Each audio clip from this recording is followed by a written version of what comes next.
everyone is overwhelmed. Everyone is distraught. Everyone is so grief-stricken and scared and confused. I'm going to share the 5 ways I'm coping with the craziness going on in the world. And I think you're going to want to stick around till the end because, in my opinion, the 5th is the most powerful.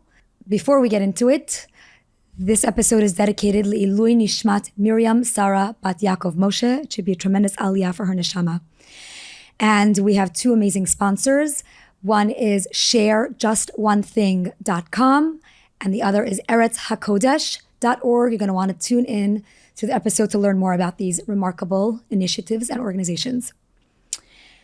So 5 things that I felt would help me grow from this, there's no words, this madness that we're all experiencing right now. And I know so many people want to say, why? Why? But we know, we've heard this especially all week long, we're not going to focus on the lama. That's not for us to know. That's Hashem. We're going to focus on the lema. Instead of looking at the why, we're going to look at, okay, so now what? For what is all this? So I'm going to share that from the beginning of this whole nightmare, the crazy thing is my English birthday is October 8th. And we were in shul and hearing the reports coming out of Eretz Yisrael. And then somebody would remember that it's my English birthday and they're like, oh, happy birthday. I'm like, don't even finish that. And I think I am so unable to watch anything that brings me pain. I can't bear it. I'm so not, I just can't bring myself to watch anything, to read any headlines, to see any videos, to see the images. So I think number 1, first and foremost, fear. Fear is what Hamas is here to do. So their mission is they are a terrorist group and their mission is to terrorize us by showing us videos of, I can't even bring myself to speak about it. So tip number 1, Nekuda number 1, life hack number 1, don't watch any of the gory videos, these graphic videos that are being released.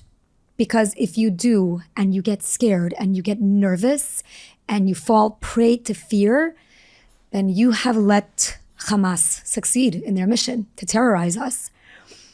You know, we've all heard it, but it really does apply right now. Fear has 2 meanings.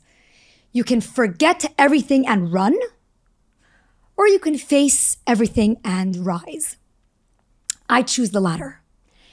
And I choose the latter by not watching the videos and the graphic images, because those things are going to be embedded and ingrained in my mind forever and ever. And if that is going to prevent you from serving Hashem properly, it's not right. It's not good for you. Don't do it. So that's number 1. Fear. Everyone is experiencing this fear. Everyone is in a state of complete disbelief and shock and panic. The best thing that you can do for yourself and for your home and for your children, don't watch anything. And instead of giving in to the fear, we're going to face everything and rise. How are we going to rise? That's number 2. My niece told me that she heard something beautiful from one of her rebbeim in seminary. And he said that the word for missiles in Hebrew is tilim. And it sounds very similar to Tehillim, but it's missing the Hey. It's missing the Hashem. So if you are worried about the Tilim, the missiles that are being launched by our enemies towards us, plug Hashem into that equation and pick up your Tehillim and say more Tehillim than you have ever said before. Missiles only have a certain range that they're able to go. After that, they land. Tehillim has no limit. And Tehillim will soar, and it will take our tefillot high up to the Kisei HaKavod. So We're going to grow. We're going to face everything and rise. And we're going to pick up our Tehillim and daven with more kavanah, and daven deeper and harder than we've ever davened before. My Rebbitzin from Ezra Academy, Mora Rachel Silber, sent a beautiful voice note, and she said, even if you can't bring yourself to say so many things, to daven so much, find one thing that you're already saying, one perek that you're already saying, and say it with more kavanah, say it with more meaning and more feeling. So tip number 2, grab your Tehillim and daven your heart out. Use your tears, use your heart, use your soul. We know that the gate of tears is never closed, and we need all the ammunition we can get right now to beg Hashem to bring our Geula and bring our Yeshua very, very quickly. Tip number 3, empathy. I heard such a beautiful shir by Rav Yaakov ben Der Shlita, where he spoke about being noseh be'ol im chavero, carrying the yoke with our brothers and sisters. And Rabbi Bender spoke about something that happened in his yeshiva that I thought I'm going to do this in my home, and I'm going to do that myself. He said that one of his talmidim were diagnosed with the bad disease, and his friend felt guilty to enjoy his regular candy and pleasures of life when his brother, his friend, was going through this bad disease. So the friend took upon himself not to enjoy any candy until his friend had a clean bill of health, which Baruch Hashem he did. And then the friend began to enjoy his sweets again. And I heard this, and I turned to all my kids and I said, that's exactly what we're going to do. We're not going to stop living, because we must continue to daven. We must continue to go about our learning and our steiging and our lives and everything. But we have to a little bit feel with empathy, feel the pain of what's really going on in Eretz Yisrael, to the fallen soldiers, the fallen Yidden and the hostages. Hashem is going to make such a Yeshua, such a nes so soon. But we can do something on our end. We can limit a little bit of our olam hazeh right now and do it bizchut, the soldiers, the captives, peace in Eretz Yisrael. It's okay if we don't take our kids to Slurpees this week. And it's okay to say to them, my love, I don't think this week is the right week to go for Slurpees. So I'm going to share what we did in our home. My children, we all took upon ourselves in some way to be noseh be'ol im chavero. One of us took upon ourselves to sleep with only one pillow, because that child likes lots of fluffy pillows. Personally, I took upon myself not to go online shopping until Be'ezrat Hashem there's some relief from Eretz Yisrael, some good news. Gali took upon herself something very, very special. She took upon herself to take a KABBALAH in honor of a soldier, which is so crazy because just today I learned about the exact organization she signed up to. It's called JustOneThing.com, where you can go on their website and take a KABBALAH, whether it's lighting Shabbat candles 10 minutes early, improving in your tzniut, taking upon yourself not to speak Lashon Hara for 1 hour a day. It's all these small, practical, easy kabbalot that you can do as a zechut for a soldier, and you actually receive the name of a chayal to daven for. So Gali did it just last night, and just today I discovered about this organization. So I think that is just Hashem speaking. So you could definitely check out JustOneThing.com and receive the name of a chayal that you can take a KABBALAH on for. So I think something to just speak with your kids about, encourage everyone to show Hashem that we're going to limit our simchat hachaim just a little bit. We're going to take away from our gashmiut. We're going to take away from our selfish pleasures a little bit to show that Kol Yisrael Arevim Zelazeh, we're all in this together. And you could dedicate it for the Refuah Shleima, for the sick. You could do it for whatever you have in your heart, for Shmira of Am Yisrael. But that's a really good one. And I think that's also a message to send to our children, that there's a time to party and there's a time to be really happy. And there's a time to restrict yourself a little bit, to pull back a little. Nothing's going to happen if you don't have ice cream tonight. Nothing's going to happen if you don't go online shopping. So love that. Number 4, a very big way that I like to cope is through tzedakah, charity. We all know tzedakah tatzil mimavet. I'm going to share with everybody a crazy story that happened to us just a couple of weeks ago that showed me how powerful the act of tzedakah really can be. This is actually the first time I'm really public talking about this. It took me a while to really digest what happened, but Baruch Hashem, Chasdei Hashem, I'm here to speak about it. And during Shavua Shachalbo, my Jacob was in New York while we were in Miami with the rest of my family. And my Jacob did a very nice act of chesed where he drove a Rav from Great Neck to Passaic and he dropped him off at home. The Rav had come to speak in Great Neck and he needed a ride back. So Jacob offered to drive the rabbi. So as Jacob dropped him off, he called me and I was in Miami and I picked up the phone and he said to me, Mommy, I'm driving back from Passaic and it's a long drive. I'm getting a little bit tired. Can you speak to me? Just entertain me. Talk to me on the phone so I don't fall asleep. And I said, sure. What you got? Let's schmooze. And we spoke for a couple of minutes and he said, okay, Mom, you know what? Baruch Hashem, I'm okay. I'm getting off the highway soon. I'll call you later. A few minutes later, I got an alert on my phone that my Jacob was in a car crash. We found out because he was driving a Tesla at the time and the Tesla app launched on our phones, system failure, collision detected. At the exact same moment, I got another alert on my iMessages from Apple that notified me that Jacob Aminoff has called using his Apple Watch. He launched emergency services after he was in a collision. And I am being notified because I'm the emergency contact on his account. Jonathan received the exact same text in the next room and my whole world began to collapse. I tried calling him repeatedly. I kept calling and his phone was linked to Bluetooth, straight to voicemail. I was not okay. This happened at 5:39 p.m. At that exact same moment, my mother, who should live and be well ad mevesrim in perfect health and harmony, was exiting a store when a woman went over to my mom and said, hi, I'm collecting tzedakah for an organization. Can you make a donation? And my mom couldn't say no. She felt uncomfortable to say no. So she opened her wallet and she noticed she has only $100 bill left in her wallet. And she was so uncomfortable. You can't ask for change, but at the same time, she doesn't want to say no. So she took out the $100 bill and she handed it to this woman and she said, Bizchut Shmira and Arichut Yamim for my children and my grandchildren. And she handed this $100 bill over to this woman. That occurred.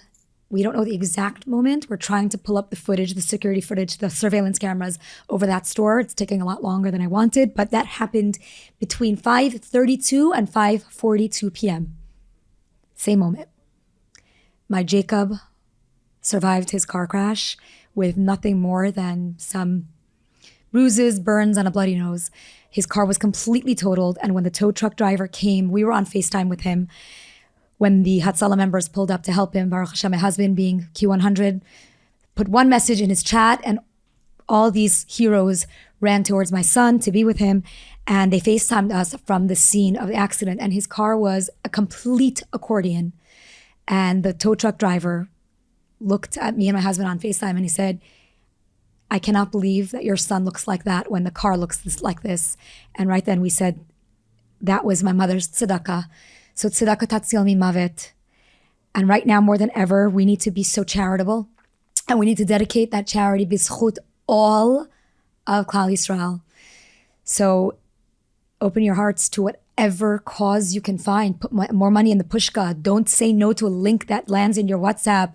As you're walking by somebody asking for money, just reach into your wallet and hand them and say, Hashem, this is for the security of Klal Yisrael, and this is for our safety, and this is for peace, Hashem.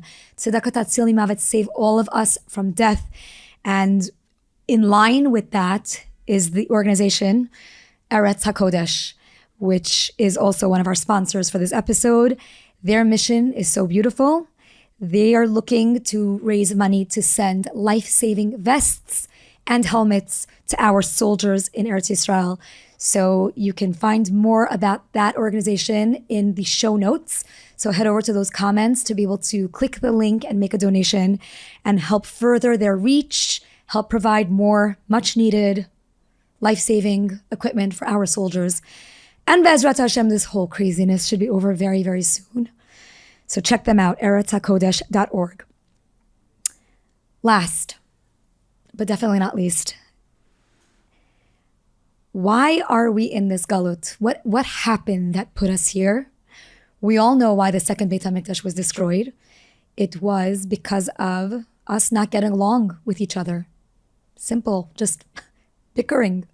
Sinat chinam, lack of love, lack of unity. That's the only way that we will rebuild our Beit HaMikdash. We're all homeless. Hashem is homeless and we're homeless. But we know that if we can drop the drama and if we can forgive and forget anyone who's wronged us, if you had a traumatic childhood, if you had a falling out with a friend, if you had a business deal gone wrong, now is the time to call, text, and say, I'm sorry. Let's be friends. Let's make peace in the Zechut that there should be peace in Israel and peace all over the world. This is it. This is, to me, Hashem calling out loud and clear. In fact, my Jacob, who's learning in Eretz Yisrael right now, I asked him to send, he's my Rebbe, he's my source for inspo and for chizuk, and I asked him every day to send me another video of chizuk, and he sent something to me where I was so proud, and I said, you are so right. Jacob said that when Bibi Netanyahu was first addressing the klal when this war broke out, Bibi Netanyahu extended a white flag to the other political parties.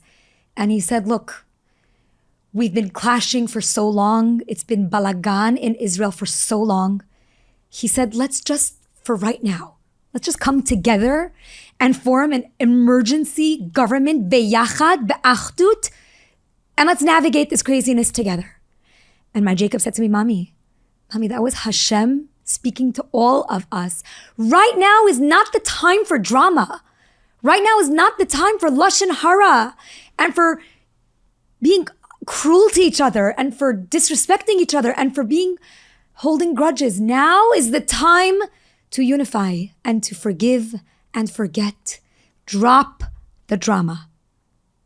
Forgive and forget. Apologize. And I am so confident and I'm so certain that if every person watching this right now can ask forgiveness from someone they've wronged or wholeheartedly forgive someone they've wronged and just band together, pull together with people that you don't necessarily get along with or jam out with, this is what will bring Mashiach. We've never, ever been so close. We've never felt the air of Geula like we do now. So let's just drop it. Let's just forgive and forget. Let's come together, be'achdut, be'ahava, and let's do it for everyone. It's not just for us. This is a collective Geula. Besides the fact that you will feel so much better about yourself, that you repaired that damaged or strained relationship, or you let go of that pain that you've been holding on for so long. You're letting your heart and your brain take up so much prime real estate because of that person. Let go.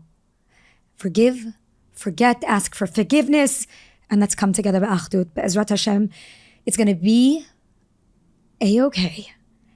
And we're all going to be stronger and better than ever. And we are really, truly on the cusp of Geula Mashiach. He's seconds away. I'm going to close with a beautiful poem that's going around. And I've received it by so many people because people, I guess, know that this is so my speed. And I want to read this to everyone and show you how much this ties into what I wanted to share with everyone. My 5 tips on how to cope and how to deal with what's going on. A Rav said the following at a tefillah chizuk gathering at a shul. He said that while many people have been drafted to the army to defend Eretz Yisrael, in truth, we have all been called up. We just have to figure out which division we belong to. Are we among those driving tanks at the border of Gaza to protect our people? Or are we in the prayer division, focusing on the koach of tefillah? There are so many divisions, including the Ahavas Yisrael division, the Tzedakah division, and a Torah learning division, to name a few. I encourage each of us to identify the division in which we can be most useful during this difficult time. So friends, every single one of us are in the army. It's not just our frontline soldiers. We're all in this army together. Where do you belong?